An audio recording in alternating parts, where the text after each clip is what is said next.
அனைவருக்கும் வினோத் பரமவியின் பணிவான வணக்கங்கள். நிறைய நண்பர்கிட்ட சொல்லியிருந்தேன், நம்ம மாடி தோட்டத்தில் ஒரு 4 சோளம் வந்துட்டு கொடுத்துருந்தேன். அதாவது கான் வந்து வளர்ந்துருக்கு. அதை வந்து உடச்சி எடுக்கும்போதோ இல்லை அதை அறுவடை பண்ணும்போதோ உங்களுக்கு காட்டுறேன்னு சொல்லியிருந்தேன். ஸோ அதை தான் இப்போ நான் உடச்சி காட்டுறேன், பாருங்கள் எப்படி இருக்குன்னு. உள்ளே வந்து மணியே வந்து அதிகமாக இல்லை, அதாவது அந்த சோளம் உள்ளே வந்து அதிகமாக அந்த இது இல்லை.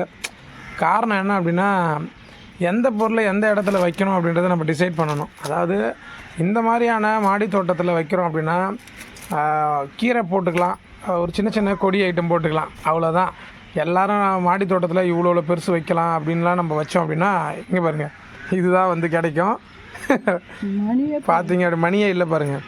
ஸோ அதுதான் காரணம். என்னென்னா, அதுக்கு சரியான ஒரு ஊட்டச்சத்து இருக்காது.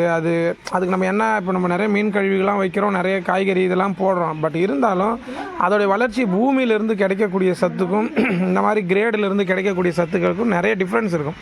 அதனால் மாடி தோட்டம் வைக்கக்கூடிய நண்பர்கள் யாராவது இருந்தீங்க அப்படின்னா, கண்டிப்பாக இந்த மாதிரி செட்டப் பண்ணிங்க அப்படின்னா, இந்த மாதிரியான சோளமோ இல்லை பெரிய கொடி ஐட்டத்துலையோ ரொம்ப நீங்கள் போட்டு டைம் வேஸ்ட் பண்ணாதீங்க. ஃபுல்லாக கீரைக்கு வந்து நீங்கள் அப்படியே ஷிஃப்ட் ஆகிடலாம். என்ன மாதிரி கீரை நீங்கள் விதைக்கிறீங்களோ அது எல்லாமே உங்களுக்கு அழகாக வரும். அந்த மண்ணுக்கு என்னவோ அது மட்டும்தான் பண்ண முடியும். பாருங்கள், ஒவ்வொரு டைமும் மண்ணை வந்து நான் வளமாக்கிக்கிட்டே இருப்பேன். இந்த மாதிரி நல்ல மல்லாட்டை துளும்பு, அப்புறம் மீனுடைய கழிவுகள் இதெல்லாம் போட்டு கலந்துக்கிட்டே இருப்பேன். நல்லாயிருக்கும் மண். ஸோ இதில் வந்து நீங்கள் அதிகமாக கீரைகள்லாம் நீங்கள் பயன்படுத்துனீங்க அப்படின்னா உங்களுக்கு வளமாக கீரைகள் வளர்கிறதுக்கு வாய்ப்பு இருக்குது. ஏன்னா நான் வந்து இது ஒரு 3 வருஷமாக இதில் நான் பண்ணி அப்படியே செய்துட்டு வரேன்.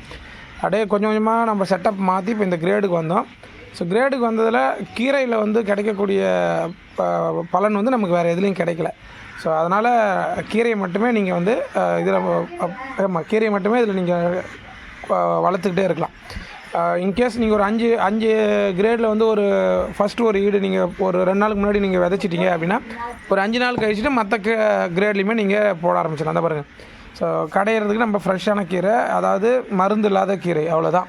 இந்த சோளம்லாம் போட்டிங்க அப்படின்னா உங்களுக்கு பலன் தர்றது வந்து கம்மி தான். டைம் வேஸ்ட்டு ப்ளஸ் வந்து இடமும் உங்களுக்கு வேஸ்ட் ஆகிடும்.